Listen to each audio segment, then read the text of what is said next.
Dr. Dean St. Mart, welcome to the show.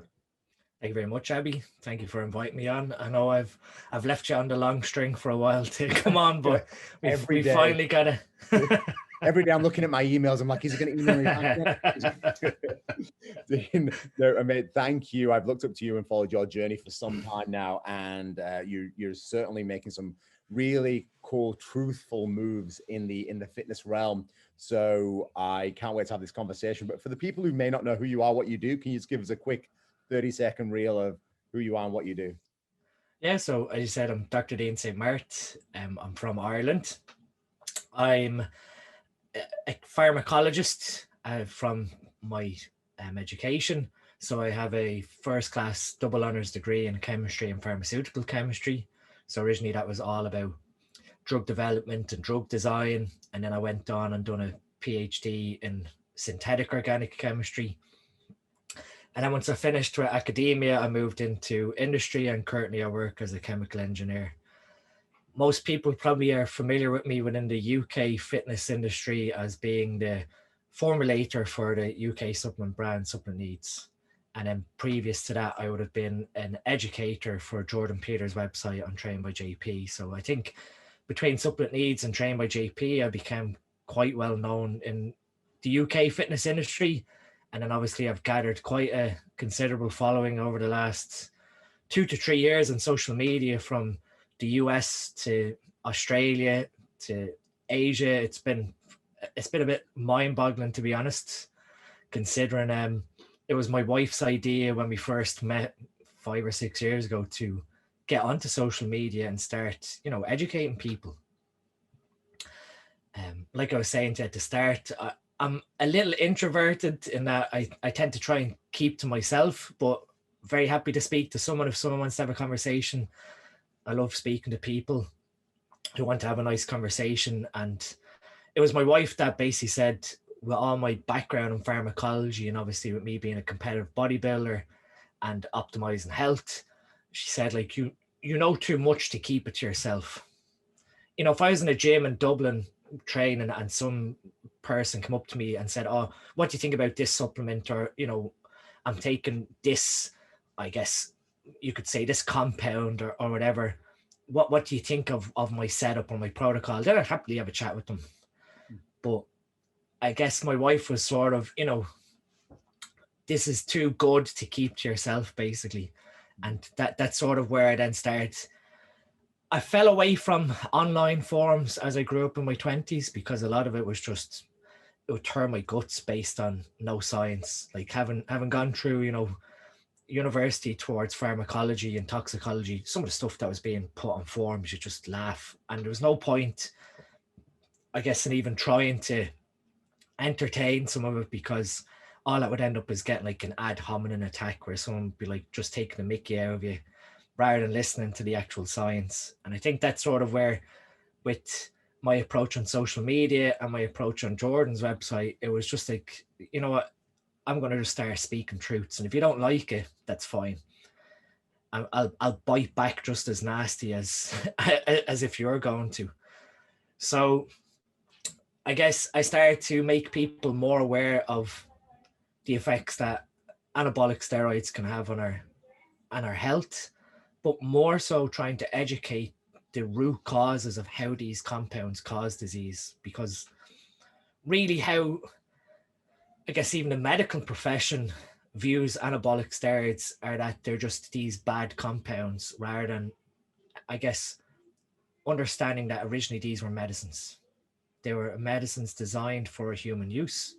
The majority of steroids, there's a couple of veterinary drugs that were taken advantage of within athletes, but other than that, some of the approved steroids like the Anabol, Anavar, testosterone, nandrolone, primobolan, they all have to some extent human clinical use. And at some point, athletes took advantage of that because of the ergogenic benefits that anabolic steroids provide to athletes. And I guess medical training or medical knowledge fell away on actually how these compounds interfere with our health, how they drive disease in the body. For example, we just view that, oh, if you take steroids, you're going to have a heart attack. When really what happens is taking anabolic steroids may interfere with how your liver processes HDL cholesterol, and you produce more of an enzyme called hepatic lipase that breaks down your HDL. And so obviously now you have a scenario where you have lower levels of HDL, so you have less likelihood of, I guess, triglyceride recycling back to the liver, and more chance of it, if the environment is right, for it to cause atherosclerosis from the LDL particles. So I wanted to start trying to educate people on these compounds, yes, can cause disease. This is how they cause disease. And here's some of potential mechanisms that we can use to try and offset these sort of root causes to how these compounds cause disease. So I guess over the last 3 years specifically, that's sort of where I've gained my popularity on social media, is just speaking truths and try to make people as aware as possible of, we can use these compounds in what I believe is a quote unquote safe manner. It's obviously getting the education into the right hands of first the user, and then obviously the medical community. 2 years ago in the UK at Body Power was the first year, 2019, that they allowed seminar talks to happen on anabolic steroids, and I was asked to give a talk at Body Power by Steve. And I remember afterwards, 4 or 5 GPs coming up to me and actually put down my talk as a CP course because of the level of detail that the course went into. At the end of it, they actually, a couple of them came up to me and said, wow, I never actually understood that, for one thing, anabolic steroids, how they affect their liver is not necessarily that they cause liver cell death or liver injury. It's that if you have super physiological levels of androgens in your body, the stem cells that repair your liver can never actually go into the liver and heal it. So this becomes a problem in this sort of culture now of blasting cruising that we're seeing now in the last 5 to 10 years, especially on social media or online forums. But if you're blasting and cruising where you're blasting with a really high dose of androgens and you're running, say, an oral anabolic steroid, the oral 17 alpha alkylated oral steroids can cause liver toxicity issues. So if we end up with liver cell death or liver cell toxicity, if you cruise on a dose that still has you outside the physiological range, so the natural normal range, that liver can never really heal itself. So that's where we can start to see liver cancer and liver tumor growth happening in anabolic steroid users, because they never allow that stem cell to go to the liver to heal the injury because of the dosage of the steroid that they're using year round. And that was something that, I wanted people to become very well aware of, that it's not just because you took steroids you developed liver cancer. It's 1, the dose, and then 2, the duration, and never being actually informed that technically if you're going down this route of blasting and cruising, it should more so be what I believe that's more appropriate to call a TRT, so testosterone replacement, and then your cycle. So you run a cycle of higher dose, and then you fall back to a testosterone replacement dose, as opposed to coming off and doing PCT, because obviously PCT can bring, post-cycle therapy can bring its own health implications. So my view on it was, if someone's going to do one cycle, they're more likely going to go and do another. So if they are, in order to standardize their health, it's probably best that when they finish their cycle, that they go down the route of TRT. If anyone's watching, that was my son trying to get in. By all means, bring him on. The kids have jumped in. Plenty of time. We've had dogs and cats on the screen and everything. It's all good. It's all good.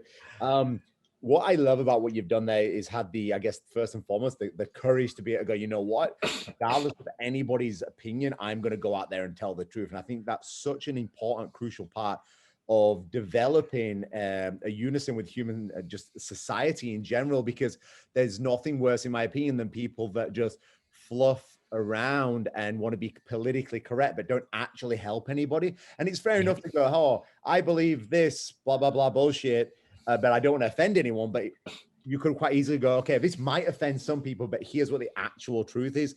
Because yeah, you're not going to help everyone, and you never will anyway. But there's some people, the people that actually need the help from the truth that you're telling are the ones that will reach out and go, you know what, you are absolutely right. I need this help. Thank you so fucking much for actually just telling the damn truth. Yeah. And I mean, I think where it came to a boiling point was what I said there, PCT. And that's sort of where I gained my notoriety, you could say, surrounding PCT. And I just had enough of seeing blood work on Jordan's forum of guys putting up their blood work after doing a PCT and 6 months later going, I feel like shit. And you go, okay, throw up your blood work. Let's have a look at what's going on. And their HPTA, which is the hypothalamic pituitary testicular axis, which is what males have to produce testosterone, the brain testicle connection, hadn't recovered. So obviously when you take steroids, for anyone that's not aware, it shuts down your HPTA. So your brain no longer produces your two primary fertility hormones in your brain, in the pituitary. So your luteinizing hormone, which is LH, and FSH is follicle stimulating hormone. We can see on blood work if that's raised, indicating that that signaling process is working. And then it's up to the testicles then to respond to those two fertility hormones to make testosterone. And I just had enough of I guess, bro science PCTs.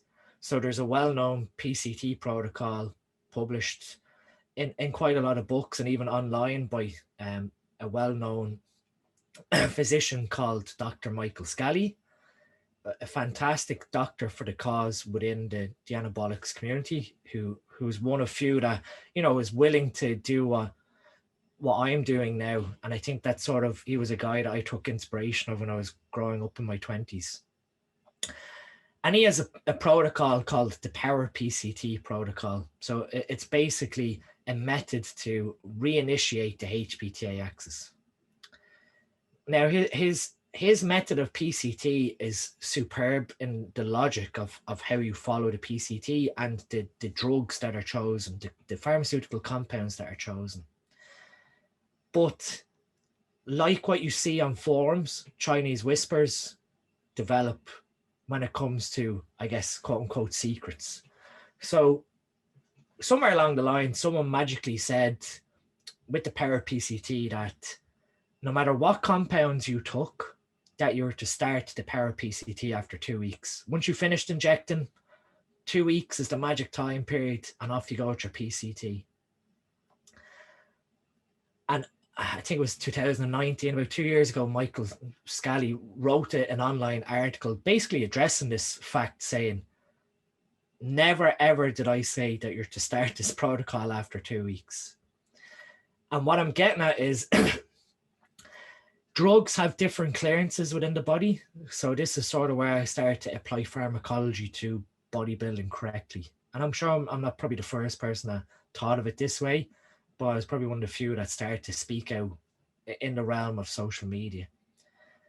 So how we manipulate drugs entering the body is through I guess a discipline within pharmacology called pharmacokinetics. And that looks at how a drug is absorbed, distributed, metabolized, and excreted.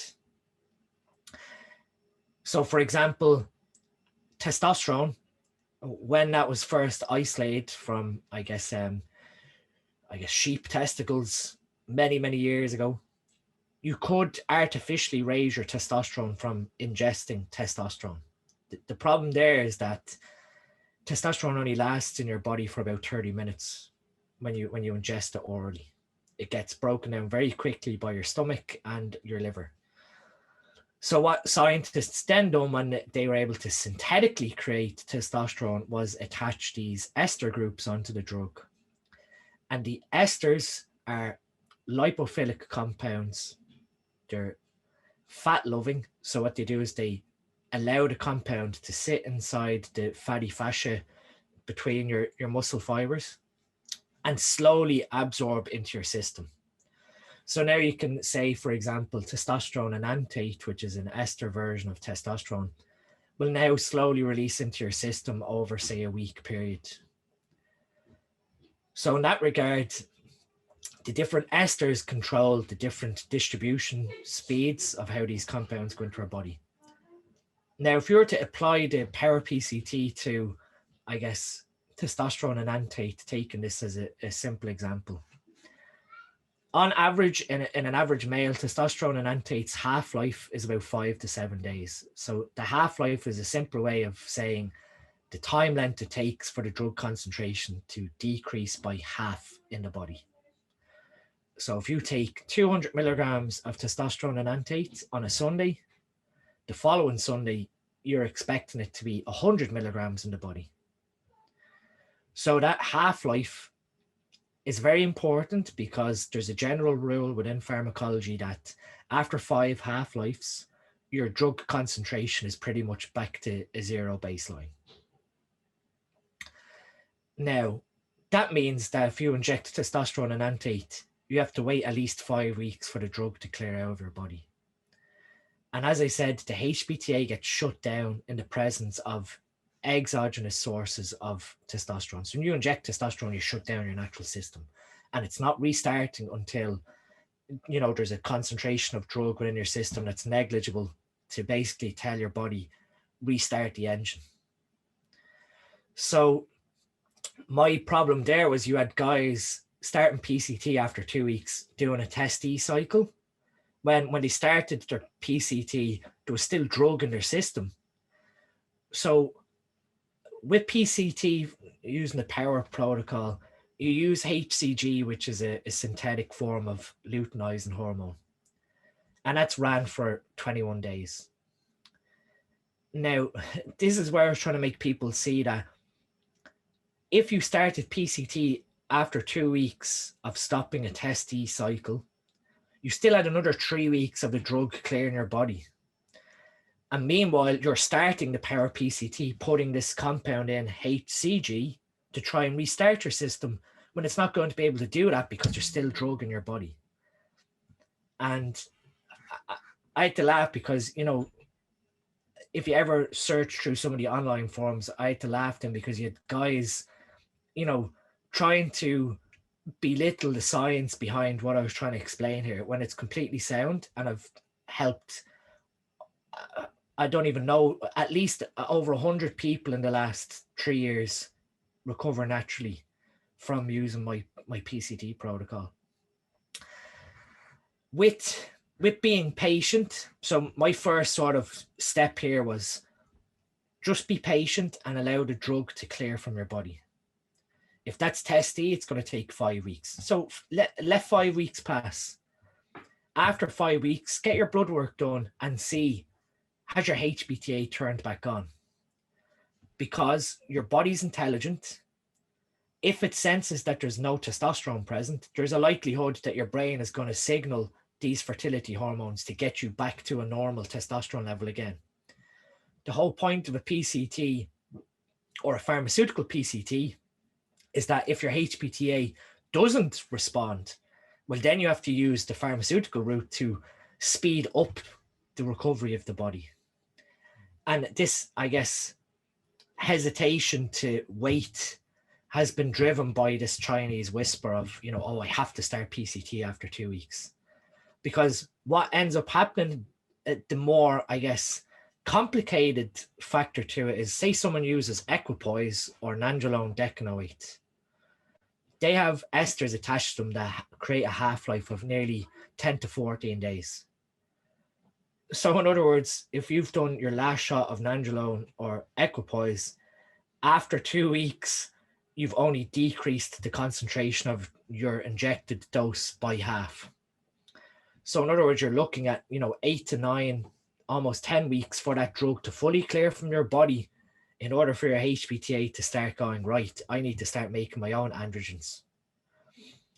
And the majority of the time that I seen failed PCTs was because guys had used nandrolone decanoate or equipoise and didn't understand that these drugs are awful when it comes to PCT timings because you have to wait such a long period of time for the drug to leave the body. And like I said, it's funny that you then see, like I said, that's why I didn't entertain into forums, that because you start to see, you know, ad hominem attacks where someone's just like making a fool of your name rather than actually wanting to discuss the science. And I mean, ad guys, Michael Scally has a closed Facebook group on Facebook discussing, you know, PCT and testosterone, etc. And I remember someone, you know, trying to attack what I put on. Like, this is I have a YouTube video called The Modern Flaws of PCT. And in that, I started to break down this concept of what we're speaking here, completely free. And I have a full, like, hypothetical protocol in the comments with all the scientific references for anyone to go and watch the video and then educate themselves and do a correct PCT. It's not like I've got this magic PCT protocol, but it's going to cost you $250 to have a consult with me so I can tell you this information. It's there for free. And if you don't want to follow it, you know, I don't give a fuck. Like that's what I started to put out on Instagram then when I started to get, you know, a bit of hesitation to what I was saying. I was like, you know what, if you don't want to follow it, that's perfect. I'm not the one that's going around with shrinking balls, like. You know, so, you know, and then I just started to laugh because it's like, you're doing something for the benefit of people. Like, most of the stuff that's on my Instagram is within highlights for free. It's there. Go view it. I'm not charging you anything. I'm trying to make your life better without you resorting to bro science. And with the modern flaws of PCT video, someone put it up in Michael Scally's group. And as a generalization in the video, I spoke about testosterone and enanthate having a half-life of, say, 5 to 7 days. Now, that's an average half-life. It's not specific. It's not meant to be, you know, the gospel. Some people clear drugs faster. They can be, I guess they can have hypermetabolism, or they can have ultrametabolism, where their body metabolizes drugs faster than they can use them. And that means the drug leaves their body quicker. Or you have slow metabolizers, where their body retains the drug and the liver doesn't excrete it. You know, it doesn't do its metabolism, and the kidneys and feces, it doesn't excrete it as fast enough as a normal person. So in those two scenarios, that 5 to 7 day average can change. You can have, you know, people who metabolize testosterone and enanthate in 3 or 4 days. But the same message still applied that I was trying to get through was, you be patient, you allow the drugs to clear, and then you try and start your PCT if it's even needed. Because I've seen this in I'd say 95% of guys who try a cycle for the first time, which is normally just testosterone by itself, when they stop using that super physiological dose of testosterone and they cease use, if they're patient and they wait 5 or 6 weeks after their testosterone and enanthate cycle, this is for testosterone and enanthate as an example, most often than not, I've seen their blood work show their HPTA responding without any intervention, doing what it's naturally supposed to do. Now, if they had followed the bro science or forum recommendation to start PCT after 2 weeks, you could upset that HPTA by introducing compounds that could have a detrimental effect on your recovery if they're used in the incorrect manner or incorrect timing. And that was what I was trying to get across, is these drugs, we have to respect them, allow them to leave the body, and then intervene. Or you go down the other sort of philosophy that I have, and you go back to TRT, which means that you're putting a dose of testosterone into your body that mimics what your HPTA makes naturally. So in other words, you're back at a natural level of testosterone, but it's a supplemental form. You're introducing a supplementation form of testosterone, but you're back to where you would be naturally, meaning that you're not having to go through this peak and trough of, I guess with PCT, you have a period where obviously when the drugs are clearing, you hit nearly a 0 testosterone level, which can have you feeling pretty rubbish. And unless you're sort of coming off for good, or you're coming off for conception reasons or to improve fertility, if you're going to do a PCT, fully recover yourself, and then 2 weeks later go, you know what, I'm doing a second cycle. You know, you've just really put your health at risk doing that PCT to then shut your HPTA back down again almost immediately once it's recovered. And that's a philosophy that I've been trying to get through to people, that testosterone, like I said at the start, was a medical intervention, and it still is. So when we give a testosterone injection, it's termed a bioidentical hormone. In other words, the testosterone you receive from an injection is the exact same as testosterone that your body makes naturally. There's no difference in how it acts in the body. So if you're able to maintain a physiological level of testosterone with a dose that mirrors what you'd make naturally, the health implications are almost, you know, negligible.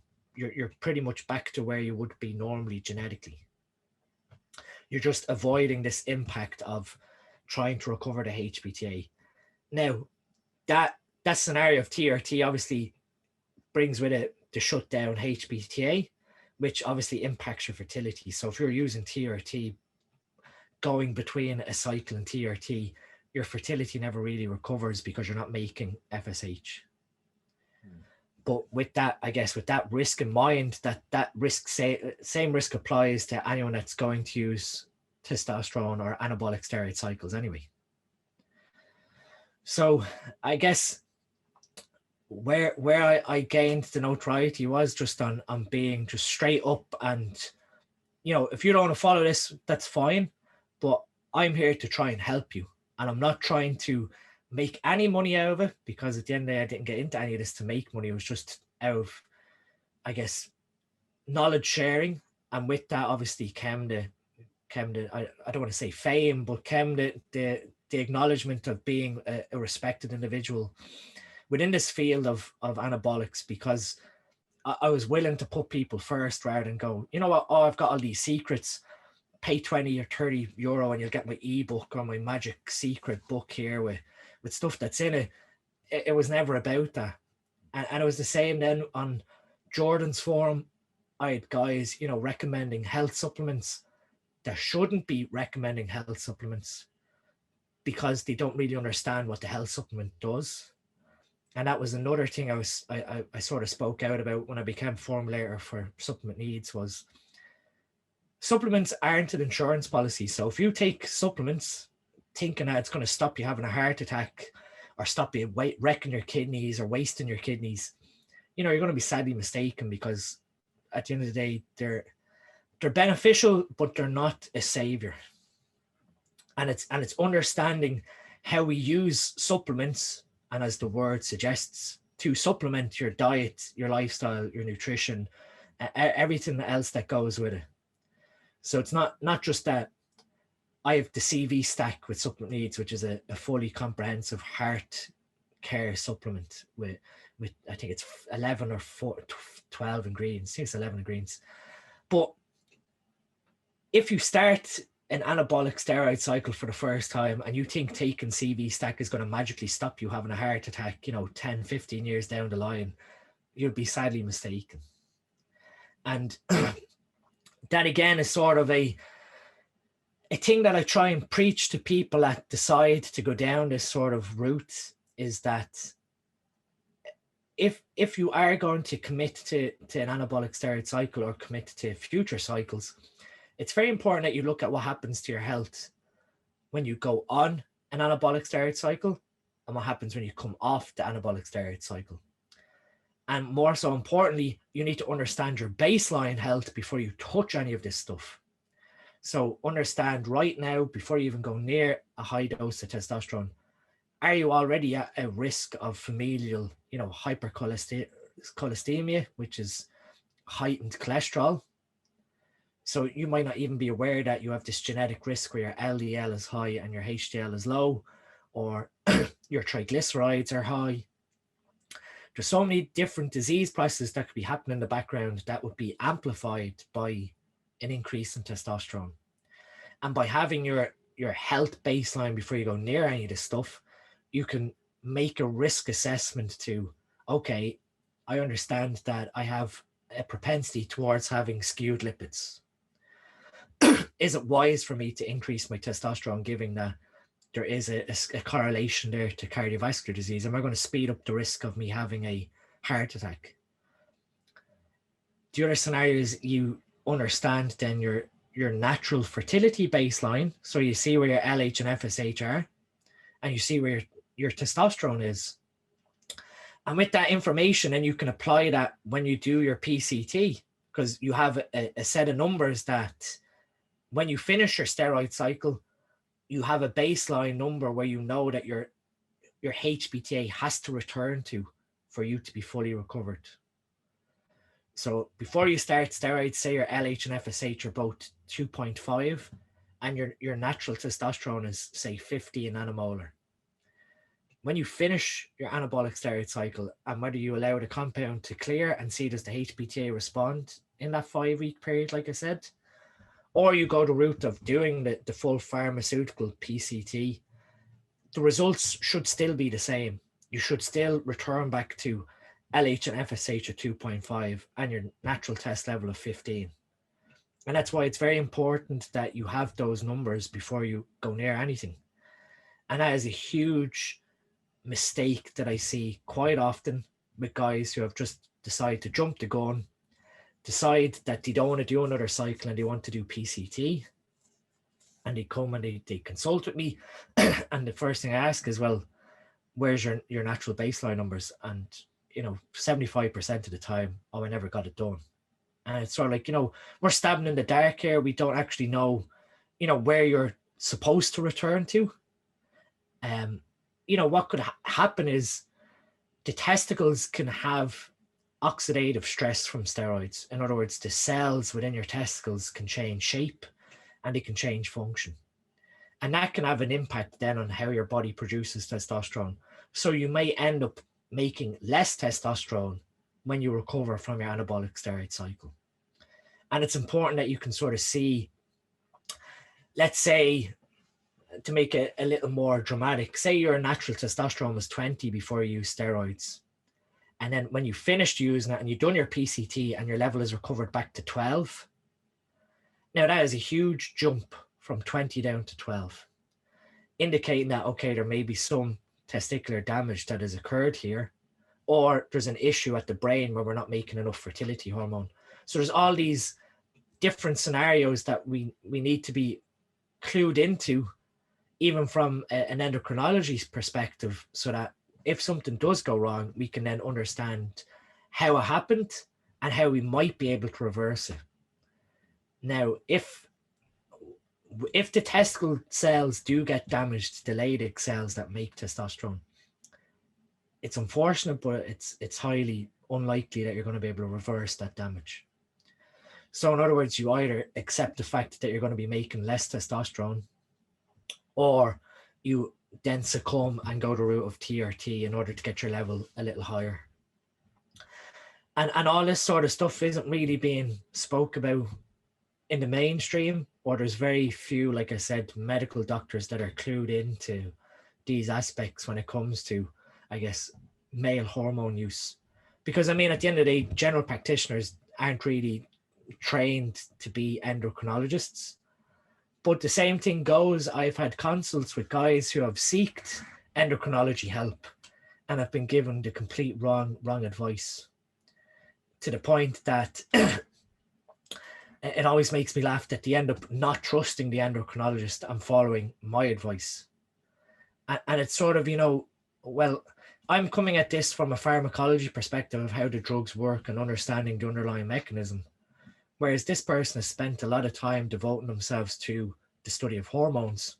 So really, there should be this continuous professional development, in order to keep up with what's going on, because I guarantee you in the next 10 years, like what we spoke about before we come on, social media, the age of social media is driving, I guess, terrifying abuse in young adults, to the point that I hope, okay, given everything that's going on in the world right now and the impact that a virus can have on people's health.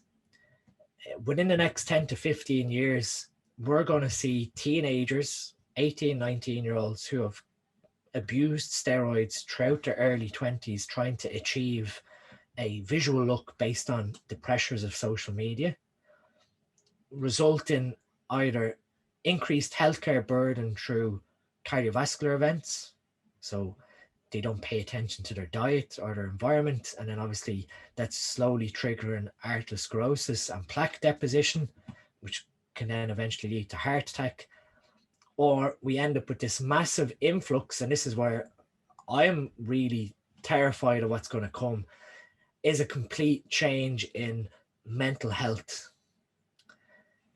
And that's one side of steroids that people don't really want to speak about when it comes to the negative consequences. And that is the likes of the 19-nor testosterones, so nandrolone and trenbolone, are neurotoxic. They kill neurons in our brain, and they can cause, then obviously, because we have plasticity of the brain, we have neuronal reconnection, where we're forming new synaptic connections within the brain, where we can see slight personality changes, or we can see manic depressive disorders start to appear.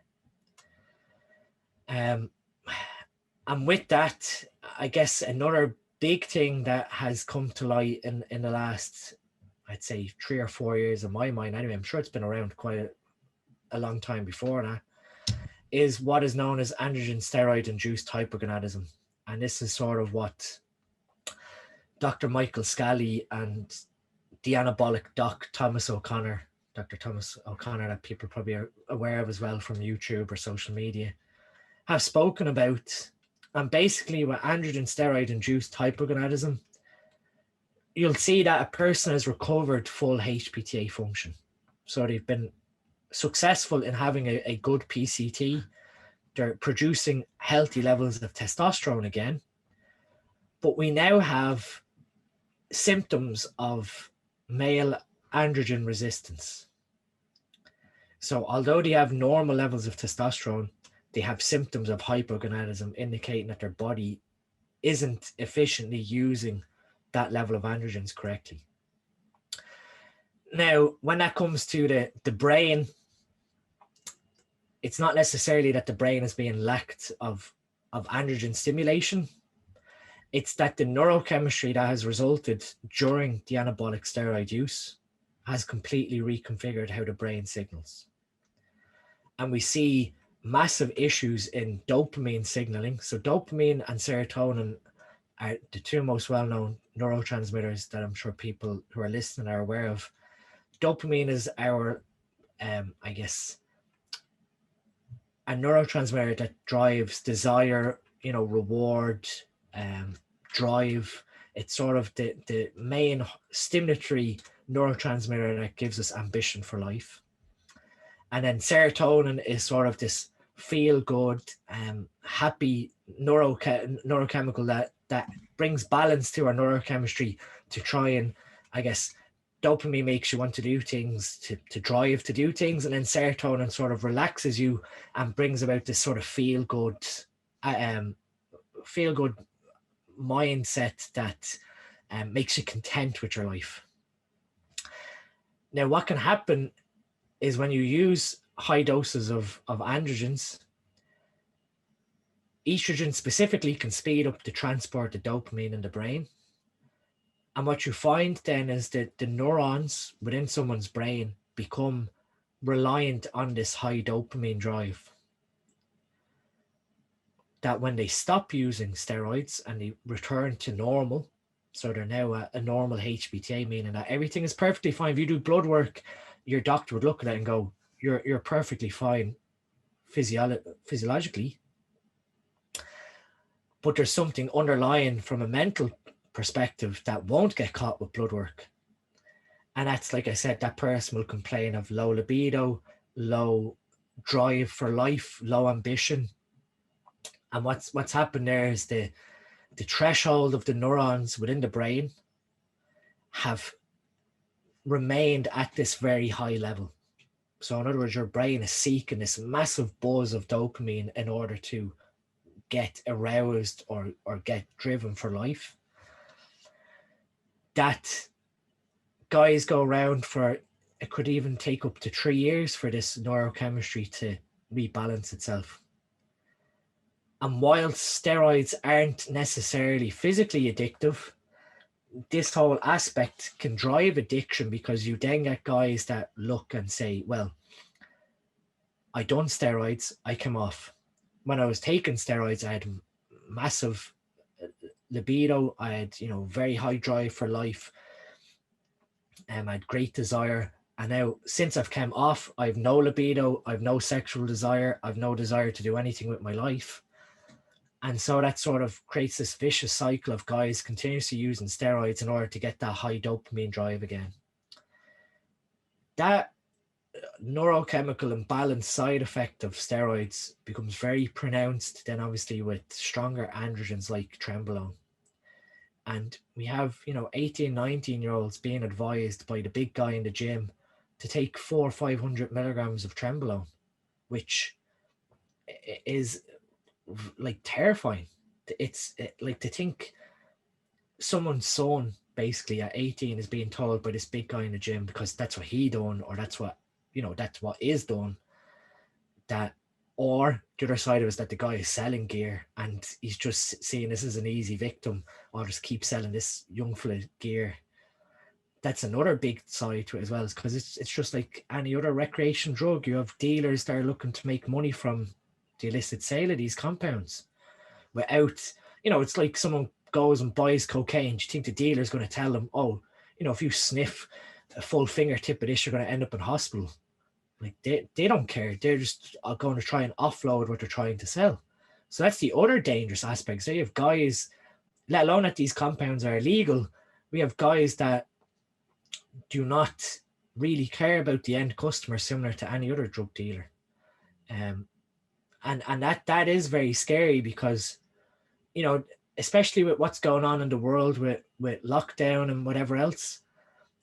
I'm very close friends with a doctor in the UK called Dr. Imran Khan, and he runs Transform Now. It's a clinic in Birmingham that works specifically with athletes. And the instance of male suicide last year in anabolic users was terrifying. Guys that couldn't train in gyms, who are still committing to heavy androgen use, upsetting their neurochemical imbalance, and then seeing no other way out of life and just taking their own life. Like, terrifying. To the other side, that you have guys who followed silly drug protocol practices and end up with severe kidney function issues at the ages of, 22, 23, requiring, potential dialysis. And again, seeing no other way out of life, that the quality of their life is now ruined, and taking their life, all because of they've gone down this path uninformed. That is really what drives me to try and correct some of those things. That I just feel sorry for guys who are getting misinformation or seen as easy targets, when, at the end of the day, that's that person's health and life that's being interfered with. And like I said, some of the stories last year, that because me and Imran speak on a regular basis, that Imran was telling me, last week this poor 23-year-old took his life because his EGFR, his kidney function, was down into the 30s, pretty much heading for dialysis, and didn't see any way out other than, taking his life, which is, let alone the neurochemical imbalance side of things. That's again a physical side effect that can happen at the kidneys, is that we can damage the nephrons of the kidneys, and so the glomerulus, which are the things that filter in our kidneys, can get damaged from either high blood pressure or from the oxidative stress that steroids put on the kidneys. That can easily be rectified by monitoring blood pressure, putting practices in place to keep your blood pressure normal, and then potentially the need for some form of health supplementation to keep the kidneys healthy. And I guess that's, you know, that's sort of someone there that who has not been informed of these things, or has the other side of this is that ignorance is bliss, that guys are educated but just completely ignore and think, oh, that's never going to happen to me. And that's another big side to it as well. So like I sort of, before I went on the tangent, the big thing that's sort of coming in the next 10 to 15 years is huge psychiatric issues from young anabolic steroid abuse. Yeah. And it will start showing in the next 10 to 15 years, teenagers who have abused tren, who end up with serotonin signaling issues and I guess dopamine signaling issues, being mistreated with antidepressive drugs, trying to restore neurochemical balance in a brain that's severely unbalanced. I'm just very wary of what's coming, and making people aware that these are neurotoxic. They are detrimental to your health in terms of how your cognitive function is going to be. And the other side of it is, say, for example, if you have a genetic risk to Alzheimer's progression, where your brain deposits beta amyloid plaque, we're now starting to see evidence to suggest that the likes of the 19-orthosterones increase beta amyloid deposition.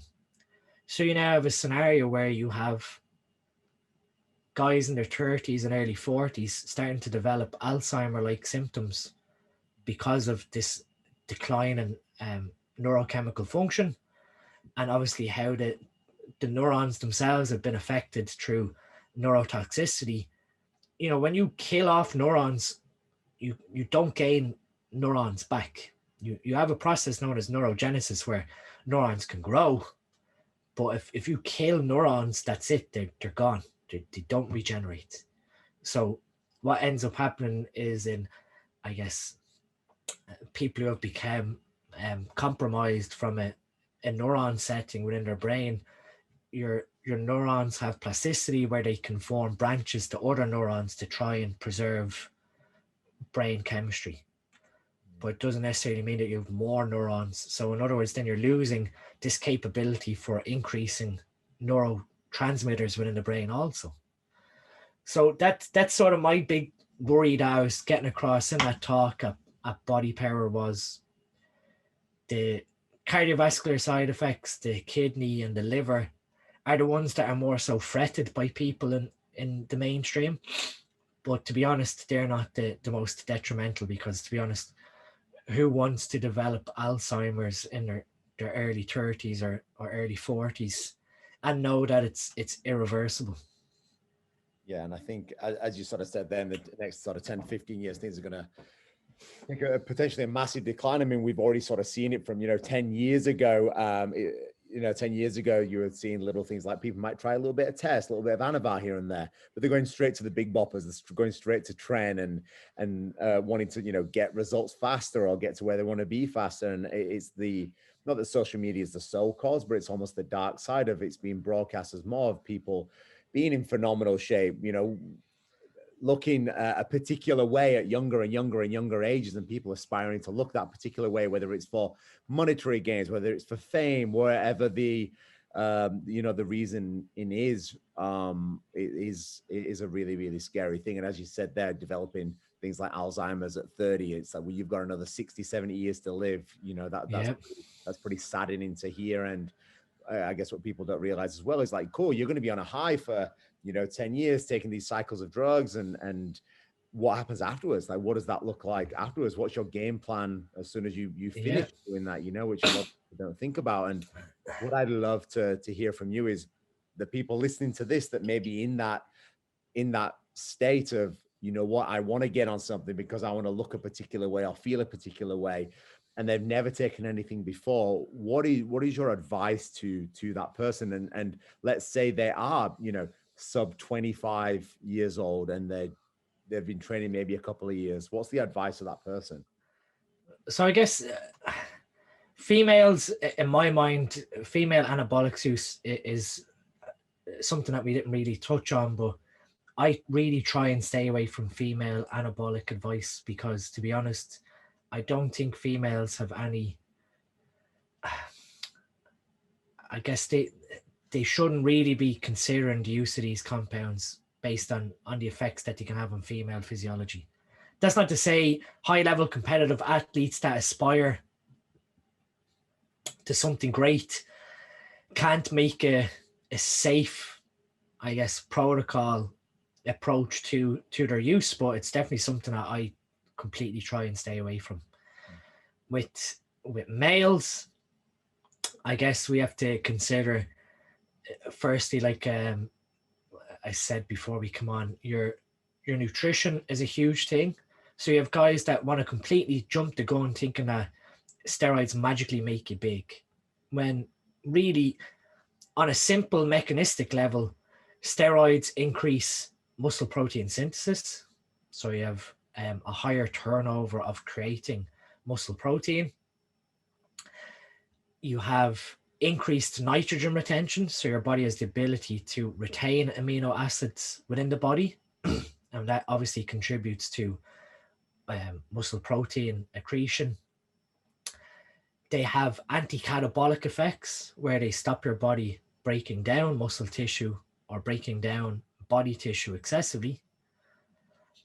And they infer a level of central nervous system strength. So in other words, you can develop strength faster than if you were natural. Now, taking a steroid cycle is not going to do any magic or lead to any significant gain in muscle tissue, in my mind. Now, there are studies where they did do this, where they gave trained and untrained athletes testosterone and monitored what happened. And the guys who didn't train, now this isn't to shy away from the effects that steroids do have, the guys who didn't train did end up losing a significant amount of body fat mass and gained a slight amount of fat-free mass. Now, fat-free mass is the encompass of anything that is not fat. So it can have water weight, bone density, and also muscle mass. So just because we see a slight increase in fat-free mass in individuals who took testosterone and didn't train doesn't necessarily mean that they magically gained muscle because of the compound use. And why I'm saying that is, unless the foundations are in place where someone is following a structured nutrition setup and a structured training setup for at least 4 to 5 years, and has now ultimately reached a point of plateau where they feel that they've maxed what we'd say your genetic potential based on what your testosterone level is, then at that point you might consider going down the route of testosterone use. But it would still invoke having to go check your natural testosterone baseline.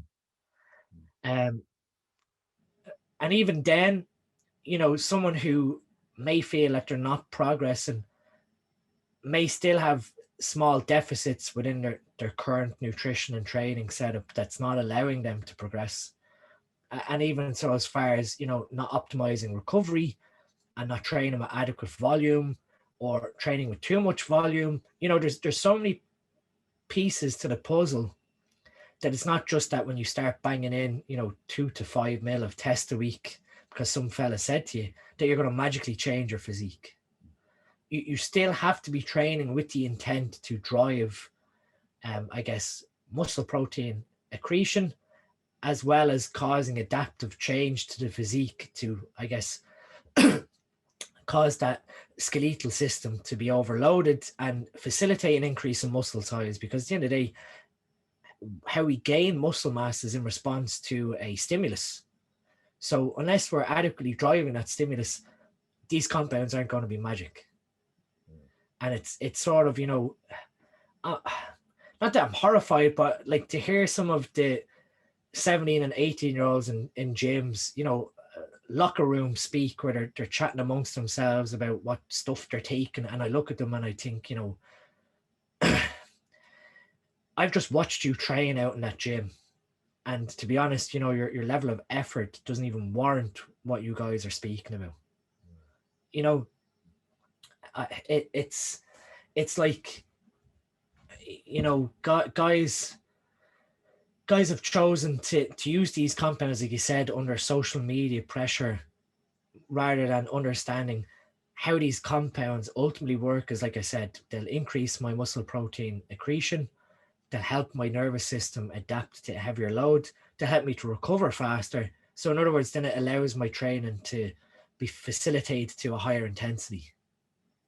And I guess the fundamentals of training is completely lost. You know, you've got guys that, I guess, record sets again for social media. They just, you know, go in the gym and think this is a popularity thing rather than actually going in to train. And that's the other side of it, that, you know, everyone's to take pretty pictures when they're in the gym, or if you didn't take a picture of you in the gym, well, did you really train? It's like, you know, we're in this age where people are seeking instant recognition for training, basically. And, you know, I've had guys come up to me, and I've hack squatted 9 plates aside, and you'll have guys come to you going, oh, what do you take? And you're like, well, not really, I don't take anything. You know, my training, my nutrition is all, you know, it's all on point. That's not to say that there hasn't been anything used, but, you know, there's a level there where, you know, 12 to 13 years of continuously going to the gym 4 to 5 days a week, you know, putting in the hours, putting in the meals, focusing on recovery. You know, all these things have to be considered before you even decide, right, I'm going down this route. I mean, I had a consult with a young guy about 3 years ago, an Australian person, and they were a champion natural bodybuilder, and they then decided they wanted to go the route of enhanced because they wanted to follow the path of the IFBB. And don't get things wrong if anyone's listening to this, you know, IFBB athletes are using anabolic steroids, you know, to achieve that level of muscularity. There are certain naturals that can make it in the IFBB without anabolics use, but to say otherwise would be very ignorant. So this guy was going to make the transition. So what he done was he went and got his blood work done. So he had his natural baseline. We had a discussion over how we were going to optimize his level. And in other words, his very first venture into this arena was testosterone only, at a dose that brought him to triple his natural level. So in other words, we're still bringing his level outside the physiological range, but we're now able to be critical and analyze what side effects come. So whether, you know, that increase in testosterone has brought negative side effects like increased estrogen production and the formation of gynecomastia, or increased blood pressure, or the appearance of DHD-driven acne. You know, he's then able to assess how his body responds when he increases his androgen level versus when he's natural. We had a follow-up consult then. He went away and he followed the advice and thoroughly enjoyed what we discussed. Didn't experience any negative side effects. And then sort of we were planning then the next phase of how he could progress his career, basically, and if he's going down his path. But during the follow-up conversation, he said to me, there's me and there's my 2 training partners. Now, these guys were 22, 23. And he said to me, I've followed your advice. I followed everything that we hypothetically spoke about. And he said, but my 2 mates decided to listen to the big guy in the gym who told them to take tren and testosterone. And I just said to him, whatever that guy has told them, do not ever listen to what he says. If they want to be naive to believe that this big guy got to where he is from tren and test, by all means, let them ruin their life. But I've told you the safe and potentially correct way to go down this path that will see some form of longevity without, you know, the impact that those guys are doing to their health recklessly. And he did say to me, I did try and convince them what I was doing and to go off and do what we spoke about, and they were having none of it. That they were like, oh, that just seems like a waste of time, or that's too little to use. And it's sort of like, we're venturing into an area here where we're selectively increasing our androgen level to see these positive side effects. But unless, the underlying talent is there towards nutrition and training, these drugs are useless. And I guess that's sort of, what I'm bashing my head against the wall often is I'm going up against the big guy in the gym who's, like I said, picking out easy targets to sell off gear to. Yeah, it's a crazy world we live in, but luckily we have people like yourself in there promoting this really positive message and actually trying to educate people. And that's what I tell all my clients and the people I talk to, is that you've got to be willing to put in the work in terms of your own education. You've got to be willing to go and study and to learn from the right people and actually put some fucking effort into educating yourself so that you can increase your bullshit detector and be like, okay, that doesn't sound right, because from the knowledge of the research that I've read, X, Y, and Z won't make any particular sense. You've told us a ton of really interesting information. I've got pages here of just notes. Can we sum it up into 2 or 3 points that people can take away today that you advise for them if they are going to go down the anabolic route, or if they're thinking about it? What are the best ways that they can stay healthy if they're going to go down that particular path? So, like we sort of touched on several times, the natural health baseline is the very first thing that anyone should do before they go down this route. And that's looking, like I said, at their natural expression towards their lipid health. So for their cardiovascular disease risk, their kidneys and their liver enzymes. And then obviously underlying to that is the male hormone panel. So with that information, that's golden. You understand where your current health exists right now. And then you know where your health should be when you finish anabolic use and return to this natural baseline, that this is sort of where we expect your health to sit naturally anyway.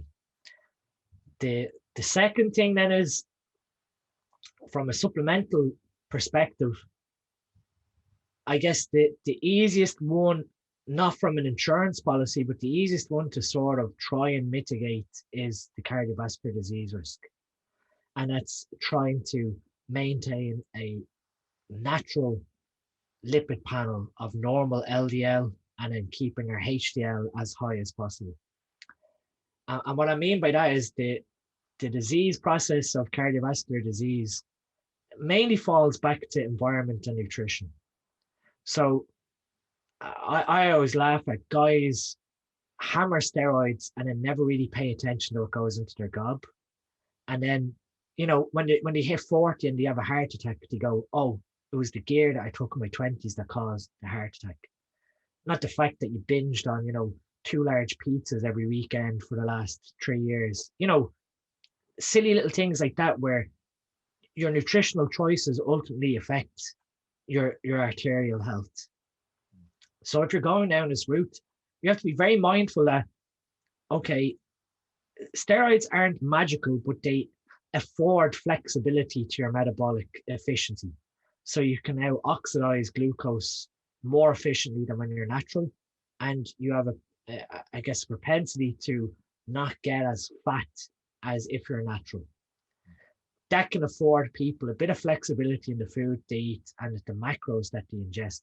But that doesn't give, flexibility towards health and the underlying processes that can come from that. So in other words, it's very important that people watch their diet, maintain, an adequate mono and polyunsaturated fat intake, alongside, still keeping saturated fat in, but, understanding that there are instances where, with how your LDL expression gets skewed from anabolic steroid use, high levels of saturated fat might not be the most wise thing to do. Considering that, unless you're sort of following a pure carnivore or ketogenic diet, that scenario then might allow the flexibility to have higher saturated fat intake. But for a general, carb-based, high-protein diet, really being mindful that the nutrition practices that you employ when using steroids will ultimately dictate your future health. And that's, you know, I laugh at guys who have, you know, cheat meals of going to Five Guys and getting like a triple stack burger, or, you know, eating McDonald's or Burger King regularly. I guess, yes, we should enjoy our life. We should enjoy, you know, we shouldn't have this mental restriction or mentality to restricting certain foods. But when it ultimately comes down to our health and how these drugs interact with your health, understanding that food choices like that are ultimately playing into the disease process that steroids augment and, you know, increase the chances of occurring. So nutrition's very important. Don't slacken, you know, your diet. Tend to stay with, you know, whole food sources, basic food sources. And then obviously, like I said, the increased ingestion of mono and polyunsaturated fats in the form of omega-3 to help with arterial health.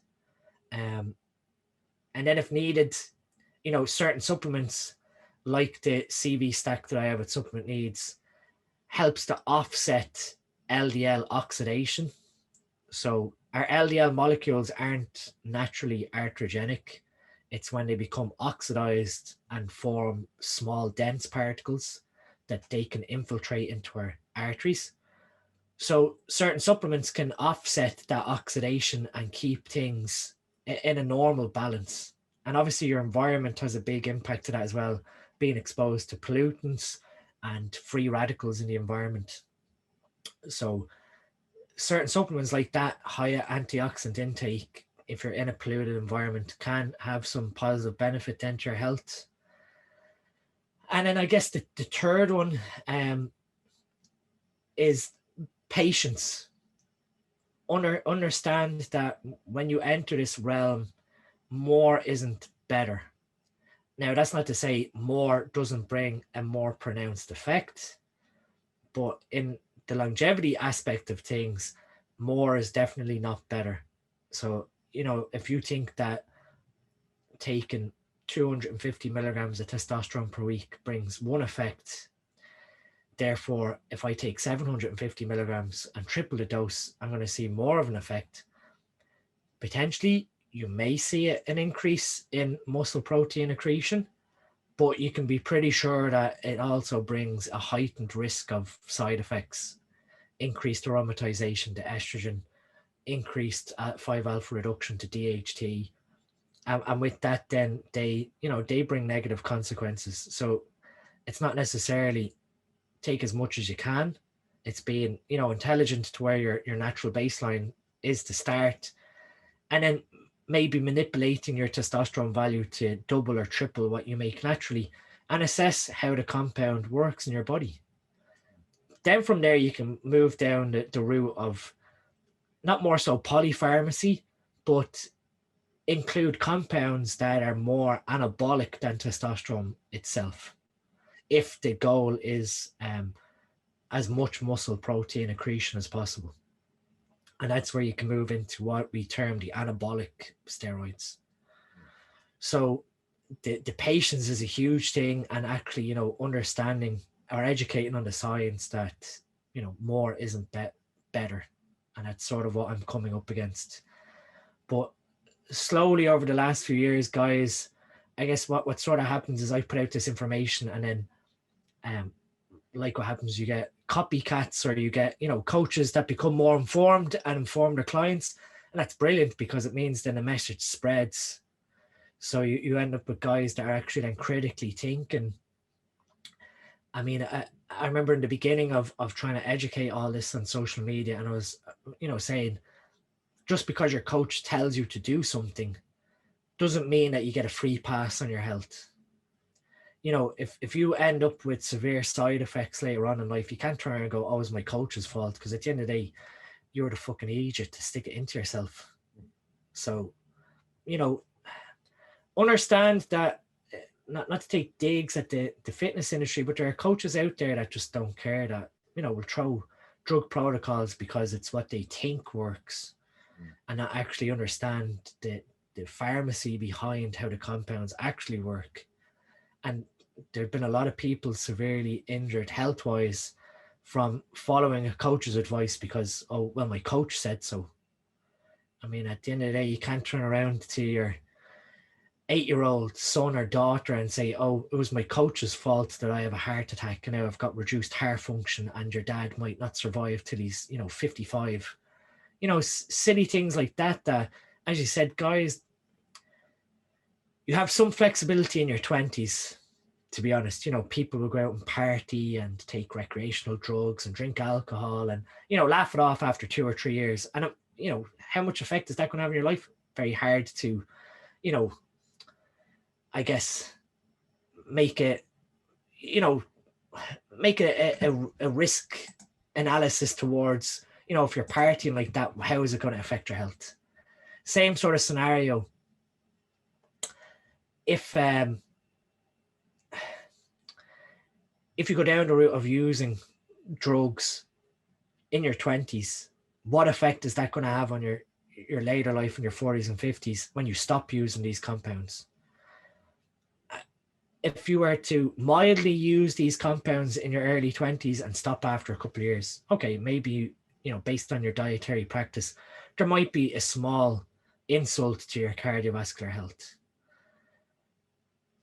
However, if you go down the route where you ignorantly use them throughout your 20s and then stop and never pay attention to how your health was when you were using them, when you hit your 40s and 50s and that damage is built up from your 20s, that atherosclerotic damage where you have plaque deposited in your heart waiting to rupture, it's very hard to then justify looking back on what you've done in your 40s when either, you're severely injured now from having a heart attack or even a stroke, or you're dead. And guys aren't thinking about that end game when they enter this realm at, their early 20s. So they never really, I guess, never really have an end game strategy to all this. It's like the instant gratification and glory, like what we spoke about earlier, especially with social media. I mean, I have 2 kids myself, and even with being a bodybuilder and certain risks that come with being a bodybuilder. Now, I haven't competed now, and this will be my 4th year, so I haven't competed since 2017. It's always in my mind that, I would like to go back and compete, because I've never finished, I've never won. I've always finished in the top 6. I've always, gotten close. I've won like a regional show in Ireland, but I never won nationals. So it's always on my mind to go back and tick off that box as a goal to win our national championships. So I have to think in my head, what risks am I taking here versus now having 2 sons? And, is it ultimately worth the risk of going down that route? Or, what am I doing to ensure my health is being maintained longevity-wise? All these risk decisions have to be thought about rather than going, fuck all that. I'm going to compete because I want to compete. At the end of the day, everyone, especially whoever's listening as kids, when you look at your kids, any sort of decision you make on yourself that impacts your health, ultimately impacts your children and I guess how long you're around for them. And that is a heavy burden to see. Same story again from my chats with Dr. Imran, 45-year-old competitive bodybuilders who just dropped dead of a heart attack.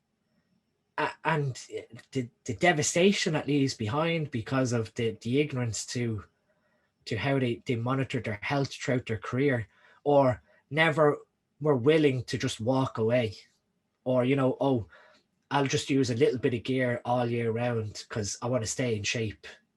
There's even that sort of psychology where, this guy who's been a very competitive bodybuilder still wants to use gear even when he stopped competing because he's got a physical appearance to maintain in a social setting. And, you could have, to pick like a random name, Big John, is known as Big John, because Big John is a massive bodybuilder. Who wants to see Big John in his mid-40s, like 11 stone, being a regular man with his kids? Like, that's the social pressure as well. Like, guys have this, I guess, psychological need to uphold an appearance because they've become attributed to that musculature and physique. So it's it's worrying. It's worrying that guys don't have this patient approach and longevity. So those are my sort of 3 things to wrap up my rant. Yeah, and we will be wrapping up because I respect your time, and obviously that your lovely wife giving you the time to chat with me today on your day off. As we keep pushing education, where can people reach out and find more about what you're doing, and obviously keep themselves healthy? Yeah, so my Instagram handle is DeanSTM, so DeanSTM. And then we've got an education platform launching in the next 4 to 6 weeks through Super Needs, so SN Education. And that's sort of going to be my new hub for centralized educating. So people can, there's sort of a free tier setup where there's a lot of free education content. And then if people want to, sign up to the membership site, there's an option to do that there. And within the membership site, then there's an extensive forum. There's extensive interactive platform for, video content. So that will hopefully be launched within the next 4 to 6 weeks. So that's sort of where I'm heading now at the moment in terms of projects. So those 2 main areas are where people can follow along. And like I said to you, there's several highlights on my Instagram covering, first cycle setup, certain side effects that can happen, all stuff that's there completely free for you to then, critically assess what you're reading online on forums and then go, what I read there isn't actually correct, or it would be an ill-informed decision to follow what advice I've just read there because of, Dr. Dean has said about the pharmacokinetics of how these compounds work. And, I'm trying to make people aware that these ultimately, like I said, are medicines. They are compounds that need to follow prescription guidelines, like how we'd prescribe a medicine ultimately. It's not a matter of, someone magically plucking a number out of the sky. Like, at the end of the day, imagine someone turning around to you and going, oh, you have a headache. Oh, here, take 30 paracetamol tablets. Two does the job, but I'm sure 30 is going to get rid of that headache just as quick. And to be honest, they'll end up in A&E with liver failure. And so, we don't take silly approaches when it comes to other compounds like that. So at the end of the day, it's I'll keep trying to do what I'm doing, going against the grain, until eventually someone starts listening. And they certainly will. All those will be linked in the show notes below, ladies and gents, just so you can go click on that and go straight to Dean's page and follow his journey. Dean, thank you for joining us today. It's been an absolute pleasure. It's been my pleasure, Abby. If you want to optimize your health, fitness, and lifestyle and learn the tools and the tricks and the knowledge to be able to sustain a healthy and fit lifestyle, then please go check out my books on my website. As a loyal subscriber, you get a cheeky little discount. So I'll see you in there.